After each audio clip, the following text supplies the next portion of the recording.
Someone had a question. Brad, can we show that question? Perfect. Mahmoud Murhadi says, please ask Ben about Brzezinski's prediction for a Chinese, Russian, and Iranian alliance. So could you set that up? Also, obviously, who Brzezinski is? Yeah. Because he's more than just Mika's from Morning Joe's father. Exactly. So Zbigniew Brzezinski was one of the most important U.S. imperial strategists. I mean, people say, foreign policy makers, an imperial strategist. He clearly understands that the U.S. is an empire. Former national security advisor for Jimmy Carter. He was an architect of the proxy war in Afghanistan in the 1980s, so-called Afghan trap.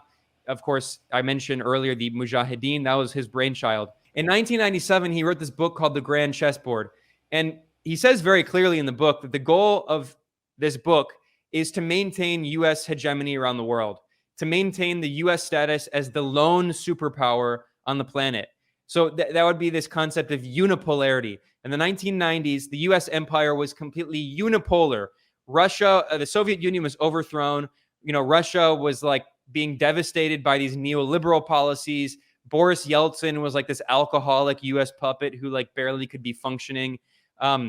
China was doing this policy that Deng Xiaoping famously said of lie low and bide time, trying not to anger the U.S., trying to just develop its economy and not ruffle any feathers. So the U.S. was the only superpower. And he wrote this book in 97, basically laying out to U.S. imperial policymakers how they can maintain U.S. unipolarity, what countries they should ally with, where like the center of power is in Eurasia. It's the term he used a lot, Eurasia.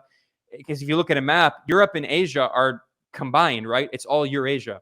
So in this part of his book, which is chapter 2, I mean, if you're into like geopolitics, it's a really interesting book if you're like as nerdy as me. But anyway, so in this book here, he writes, before the first Cold War, which was a bipolar kind of world, right? That he notes that international affairs were largely dominated by contests among individual states for regional domination, right?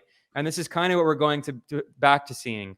The U.S. wants to be the superpower in the Middle East, that's West Asia, in East Asia, in the Pacific region, in Latin America, in Europe, in Africa. It wants to dominate all these areas.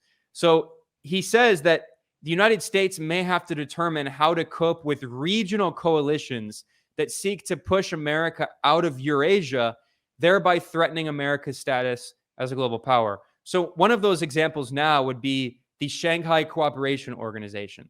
This is an economic and political and security organization bringing together Russia, China, India, Pakistan, Iran just became a member, and the Central Asian republics. So this is a massive, this represents 40% of the global population. This is a massive alliance.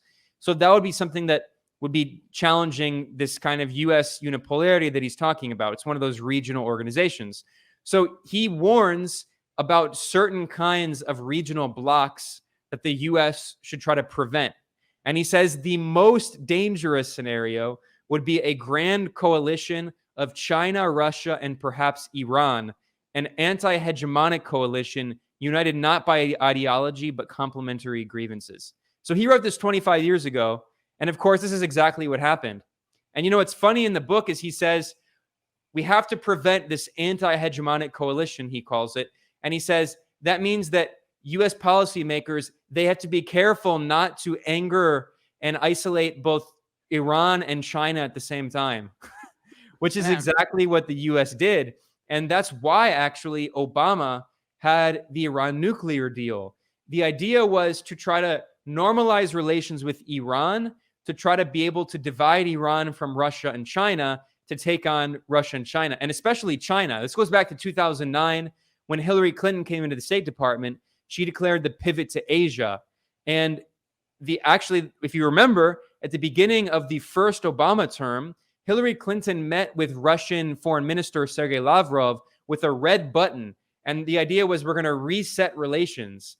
So the Obama administration, they actually kind of started the new Cold War in China. Although if you go back to like the neocons, like the Project for the New American Century, like John Bolton and Robert Kagan and Bill Kristol, they were actually talking a lot about anti-China operations in addition to, against Iran, against Iraq. So the Obama administration is really what kicked off this new Cold War, moving a lot of U.S. military forces, over 40% of deployed U.S. military personnel into the Pacific region, or what they call the Indo-Pacific, which is like a totally new concept they created to try to bring India into the Pacific, which is, it's not in the Pacific. But anyway, so the Obama administration started that. And the idea was to normalize relations with Iran, to try to restart relations with Russia, to focus on countering China by isolating China from both Russia and Iran. Well, of course, Trump destroyed that plan by sabotaging the Iran nuclear deal.